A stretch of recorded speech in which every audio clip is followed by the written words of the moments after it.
स्वागत है बच्चों आप सबका हमारे YouTube चैनल में जिसका नाम है Chauhan academy of maths and science. बच्चों आज की हम इस वीडियो में एक बहुत फेमस पर्सनैलिटी है जिनका अभी निधन हो गया है, उनके बारे में बात करने जा रहे हैं।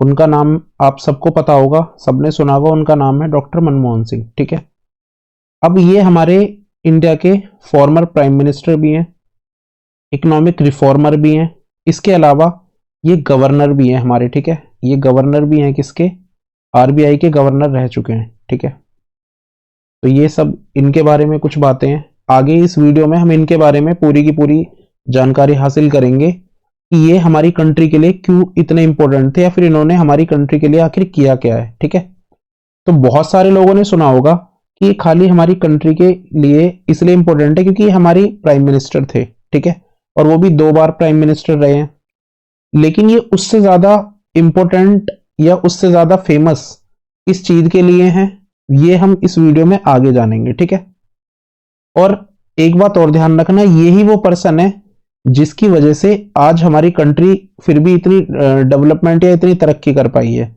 अगर ये ना होते तो आज हम भी, हमारी कंडीशन भी क्या होती, जो पाकिस्तान कहते हैं ना कि पाकिस्तान ये पाकिस्तान वो, उन्हीं की तरह हमारी हालत होती। आज पाकिस्तान या फिर हमारी हालत श्रीलंका जैसी होती अगर ये ना होते। ठीक है, यही वो पर्सन है जिनकी वजह से हम यहां तक फिर भी आ पाए। ठीक है, तो समझेंगे कैसे।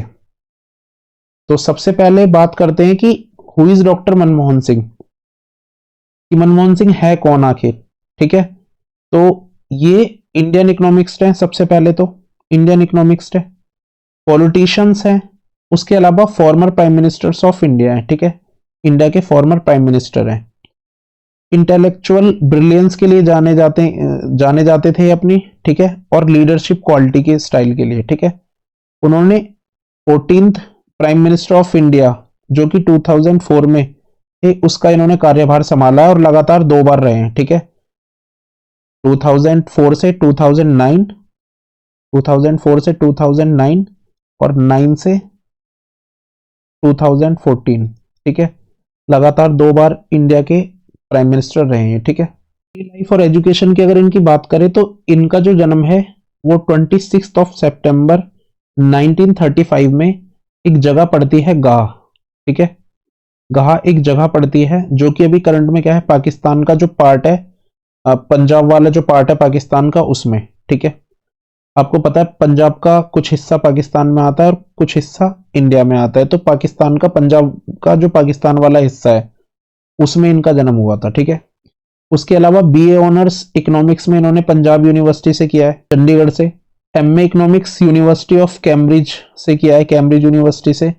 और डीफिल इकोनॉमिक्स में इन्होंने ऑक्सफोर्ड यूनिवर्सिटी से किया है। ठीक है, तो ये अपनी एकेडमिक एक्सीलेंस के लिए भी बहुत ज्यादा फेमस थे। ठीक है, इकोनॉमिक एक्सपर्टाइज के लिए भी थे। इन्होंने बहुत ज्यादा रिस्पेक्ट हासिल करी है ग्लोबल इकोनॉमिक सर्कल्स में। ठीक है, आगे देखते हैं वो कैसे। तो मैंने आपको बताया कि अगर ये ना होते तो हमारी कंट्री की हालत बहुत खराब होती। कैसे, जान लेते हैं। 1991 में, 1991 से 1996 तक, 1996 तक ही इंडिया के फाइनेंस मिनिस्टर थे। ठीक है, जब आपके हमारे प्रधानमंत्री थे पीवी नरसिम्हा राव। ठीक है, तो 1991 में इन्होंने की रोल अदा किया है इंडिया को ट्रांसफॉर्म करने में, इकोनॉमी को ट्रांसफॉर्म करने में। कैसे, तो इन्होंने 3 पॉलिसी को इंट्रोड्यूस किया था उस टाइम पे। इनका नाम था LPG। एल मतलब लिबरलाइजेशन, प्राइवेटाइजेशन और ग्लोबलाइजेशन। ठीक है, तो क्या था कि 1991 से पहले आपको पता है हमारी कंट्री 1947 में क्या हुई थी, आजाद हुई थी। तो 1947 के बाद और 1991 से पहले जो प्रोडक्शन के रिसोर्सेज पे हक था, सारा का सारा जो अंडरटेकिंग्स थी वो सारी की सारी गवर्नमेंट की थी। ठीक है, वो सारा का सारा जो होल्ड था वो गवर्नमेंट का था, गवर्नमेंट ही होल्डर थी। ठीक है, तो गवर्नमेंट क्या कर रही थी, गवर्नमेंट में क्या कर पा रही थी, लोगों को रोजगार नहीं दे पा रही थी क्योंकि पॉपुलेशन बहुत ज्यादा तेजी से बढ़ रही थी। तो जो गवर्नमेंट की अंडरटेकिंग थी, क्या है कि आपको पता होगा कि गवर्नमेंट उतने ज्यादा रोजगार प्रोवाइड नहीं कर पाएगी। रोजगार जो प्रोवाइड कराने की बात है वो प्राइवेट सेक्टर ही करेगा, और प्राइवेट सेक्टर उस टाइम ना के बराबर था। ठीक है, तो हमारी कंट्री की हालत दिन पे दिन खराब होती जा रही थी। बीओपी यानी कि बैलेंस ऑफ पेमेंट बहुत ज्यादा खराब था, बहुत ज्यादा लॉसेस में चल रही थी, बहुत ज्यादा बोरोइंग वगैरह थी हमारे सर पे, जो हम आगे देखेंगे। मैं कंपैरिजन बताऊंगा 1991 से पहले और बाद में का। अब ये तीन पॉलिसी लेके आते हैं लिबरलाइजेशन। अब ये लिबरलाइजेशन क्या था कि जो लाइसेंसिंग, बहुत ज्यादा स्ट्रिक्ट लाइसेंसिंग का प्रोसेस था कि मान लो गवर्नमेंट को, प्राइवेट सेक्टर को कोई बिजनेस करना है, तो उसके लिए इन्होंने लाइसेंसिंग वाला जो सिस्टम है वो इतना ज्यादा स्ट्रिक्ट रख दिया था कि प्राइवेट लोगों को लाइसेंस मिलता ही नहीं था। ट्रेड वगैरह करने के लिए तो गवर्नमेंट ही करती थी।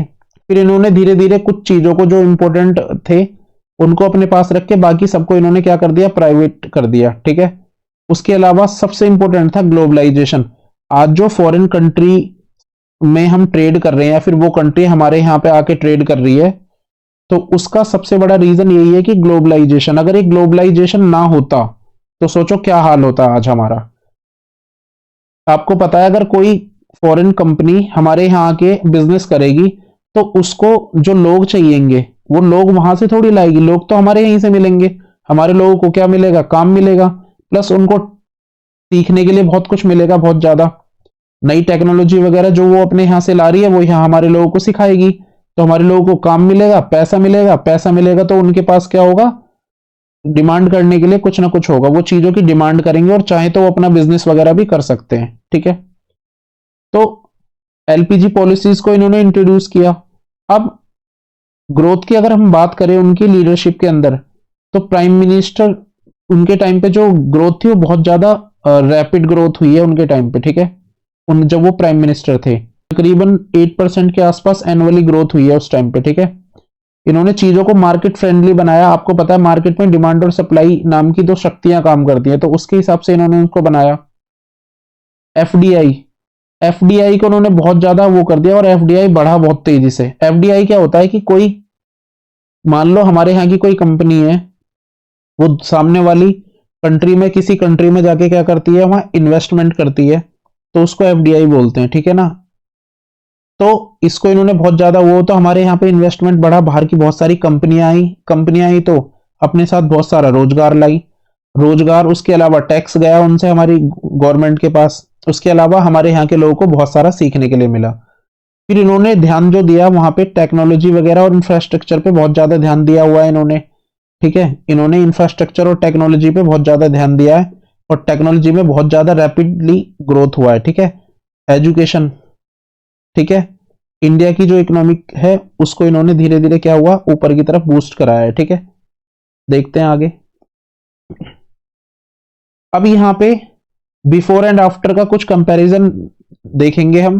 1991 से पहले की अगर मैं बात करूं तो जो ग्रोथ रेट थी वो नियरली 3.5% एनुअली थी। इंडस्ट्रियलाइजेशन जो था वो लो था, ज्यादातर रिलाय हमें जो करना पड़ता था वो करना पड़ता था एग्रीकल्चर पे। एक बात बताता हूं आपको, 1947 के आसपास लगभग मोर देन 87% के आसपास जो पॉपुलेशन थी हमारी वो किस में लगी हुई थी, एग्रीकल्चर में लगी हुई थी। करने के लिए कुछ था ही नहीं, एग्रीकल्चर ही करते थे सारे के सारे। तो फोकस भी किस पे होगा, एग्रीकल्चर पे होगा। 1991 के बाद जो ग्रोथ रेट है, जो पहले 3.5% नियरली थी, अब वो 6 से 7% हो गई है। यानी कि लगभग अगर देखोगे आप तो डबल ही हो गई ग्रोथ रेट। ठीक है। इंडस्ट्रियल जो है और सर्विस सेक्टर उन्होंने लीड करना शुरू करा, उनमें इंक्रीज हुई है। आईटी सेक्टर में भी बहुत ज्यादा क्या हुआ, बढ़ावा हुआ है। अगर हम बात करें इंडस्ट्री पॉलिसी एंड रेगुलेशन की, तो 1991 से पहले जैसे मैंने आपको बताया कि हैवी लाइसेंसिंग सिस्टम था, लाइसेंस राज जिसे कहा जाता है। बहुत सारे रेगुलेशन थे, बहुत सारे रूल थे, स्टेट का कंट्रोल था सारी मेन इंडस्ट्रीज पे। उसके बाद क्या हुआ, लिबरलाइजेशन करके क्या हुआ, डीरेगुलेशन कराया उन सारी चीजों को। कंपटीशन बढ़ा है, ग्रोथ और प्राइवेट सेक्टर में हुई है बहुत ज्यादा। ठीक है। प्राइवेट सेक्टर आगे आया तो इससे इंप्लॉयमेंट भी बहुत ज्यादा बढ़ेगा, फॉरेन इन्वेस्टमेंट भी बढ़ेगी। फॉरेन ट्रेड इन्वेस्टमेंट की अगर बात करें 1991 से पहले टैरिफ बहुत ज्यादा लगाए हुए थे उन पे। टैरिफ और टैक्सेस का आपको पता है कि अगर ये कोई कंपनी यहां आके अपना प्रोडक्ट बेच रही है तो इस प्रोडक्ट पे हम जब बहुत सारे टैक्सेस वगैरह लगा देंगे तो ये कंपनी अपनी जेब से थोड़ी देगी, ये महंगा बेचेगी हमारे यहाँ महंगा बेचेगी तो लोग इसे खरीदेंगे नहीं तो इसे बिजनेस बंद करना पड़ेगा हमारे यहाँ कंट्री में आके। तो इन्होंने टैरिफ बहुत ज्यादा हाई कर रखे थे, फॉरेन इन्वेस्टमेंट बहुत ज्यादा कम थी। ठीक है। जो बाद में आके क्या हुई है, बहुत तेजी से बढ़ी है। फिर 1991 के बाद क्या हुआ है, लिबरलाइजेशन जब आया, टैरिफ घटा दिए, सारे के सारे चीजें सस्ती हो गई, लोग ज्यादा खरीदने लगे। डायरेक्ट इन्वेस्टमेंट जो थी फॉरेन से आने वाली, वो भी बहुत तेजी से बढ़ी है। अगर हम पब्लिक और प्राइवेट सेक्टर की बात करें डोमिनेंस की, तो स्टेट का था पहले, लिमिटेड प्राइवेट सेक्टर थे, और बाद में आके क्या हुआ, प्राइवेटाइजेशन हुआ, प्राइवेट कंपनियों ने ग्रोथ करी और स्टेट का कंट्रोल क्या हो गया, कम हो गया। अब यहाँ पे बैंकिंग और फाइनेंस सेक्टर की बात करें तो 1991 से पहले सारा का सारा क्या था, स्टेट और फाइनेंस और बैंकिंग सिस्टम पे स्टेट का राइट था यहाँ पे, ठीक है। बैंकिंग वगैरह को चाहे वो रेगुलेट करना हो, लिमिटेड एक्सेस था उसका ग्लोबल मार्केट में जाने का। उसके बाद प्राइवेट बैंक आगे बाद में 1991 के बाद में इंटरेस्ट रेट को रेगुलेट कर सकते हैं दोबारा से, और ग्लोबल मार्केट तक पहुंच जो है उनकी वो बढ़ गई।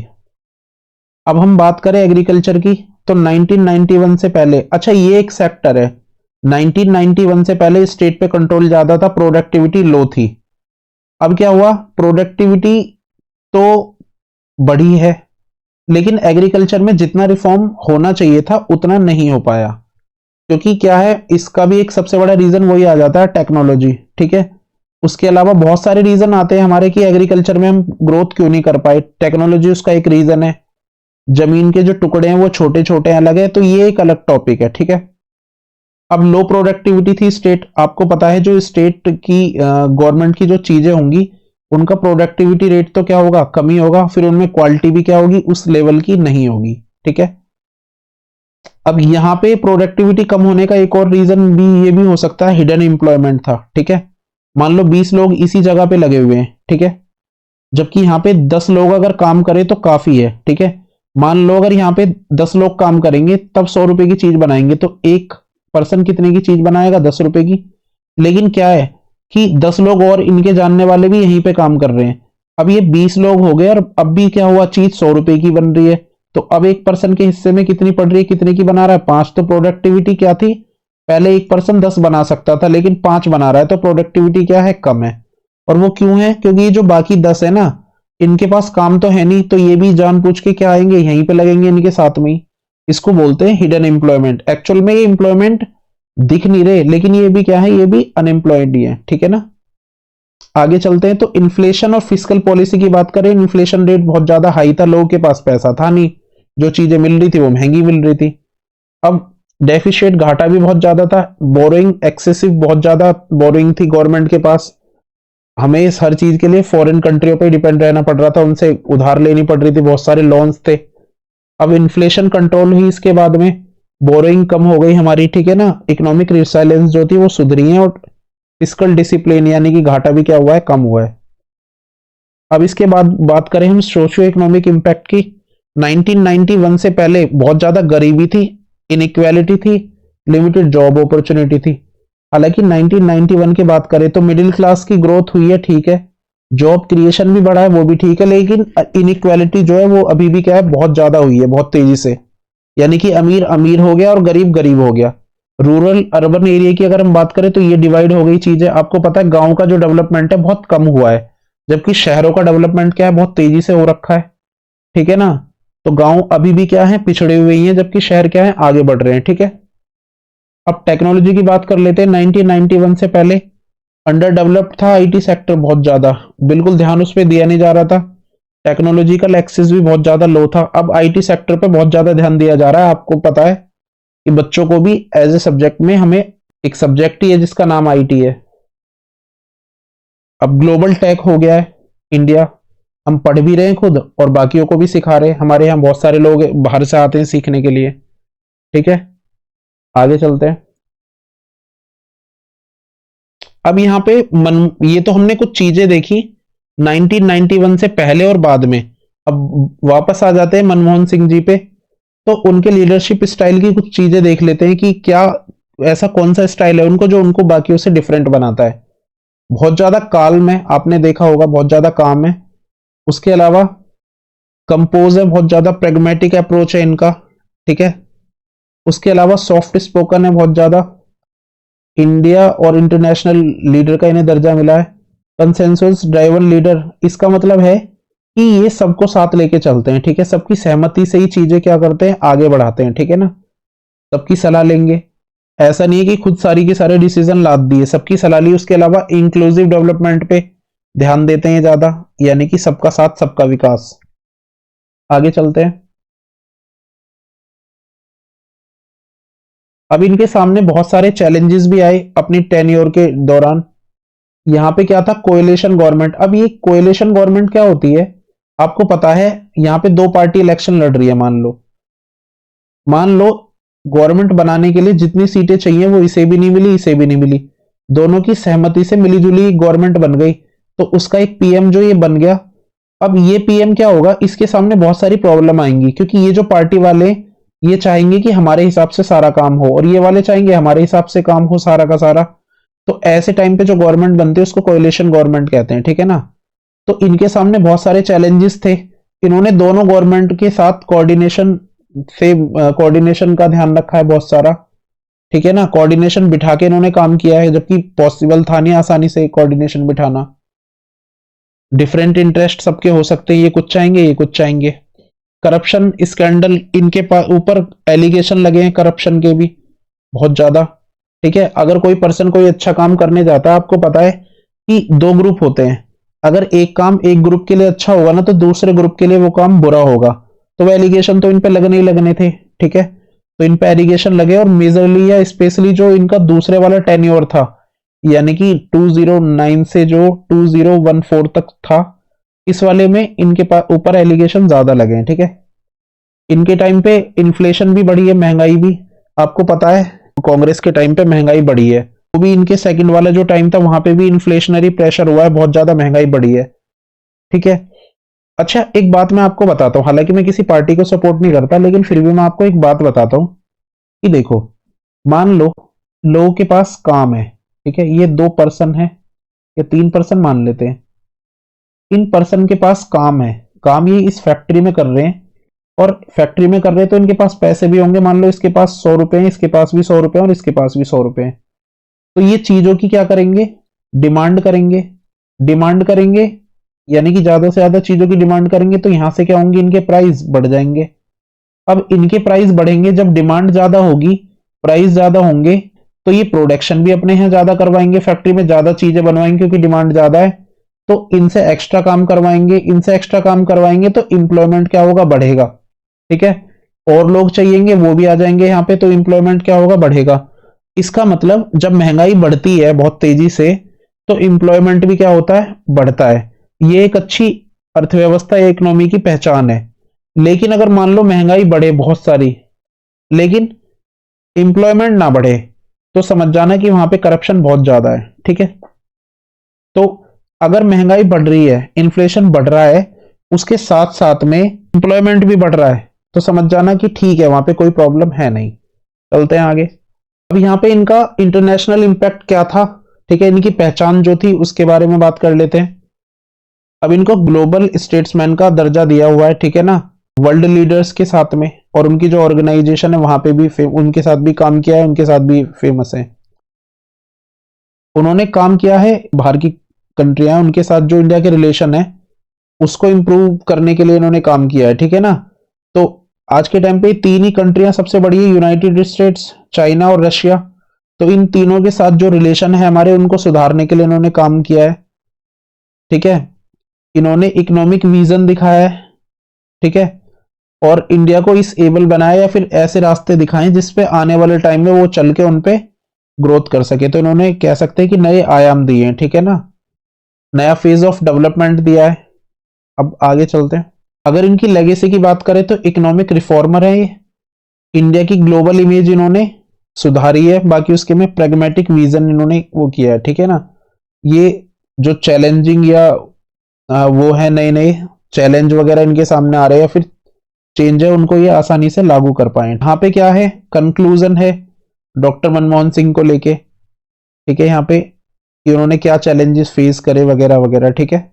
अगर मैं बात करूं तो हम ये कह सकते हैं कि हमने कुछ ही दिनों में एक और एसेट अपना खो दिया, ठीक है। एसेट्स कह सकते हैं इनको कि ये हमारे एक एसेट्स थे, इन्हें हमने खो दिया है, ठीक है ना। हमारी कंट्री जहां भी है आज, वो इनका बहुत बड़ा हाथ है उसमें, ठीक है। नहीं तो हमारी कंडीशन भी बहुत ज्यादा बेकार होती है आज अगर ये ना होते। 1991 से पहले बहुत बुरी हालत थी, पॉपुलेशन बहुत तेजी से बढ़ रही थी, ठीक है, महंगाई बढ़ रही थी, लोगों के पास काम था नहीं। तो फिर एक पर्सन आता है उठ के और बहुत सारी चीजें सुधरनी शुरू हो जाती हैं। तो कुछ ऐसे थे हमारे मनमोहन सिंह जी, ठीक है। आज ये हमारे बीच में नहीं है, लेकिन इन्होंने जो रास्ते या जो आयाम दिए हैं उस पे चल के एक कंट्री बहुत कुछ पा सकती है, ठीक है। भले ही ये हमारे साथ नहीं है आज, लेकिन जब भी किसी कंट्री के लिए डेवलप की जाने वाली पॉलिसीज का जिक्र होगा, चाहे वो एलपीजी पॉलिसी हो या कोई और सी, तो इनका नाम उसमें जरूर लिया जाएगा, ठीक है।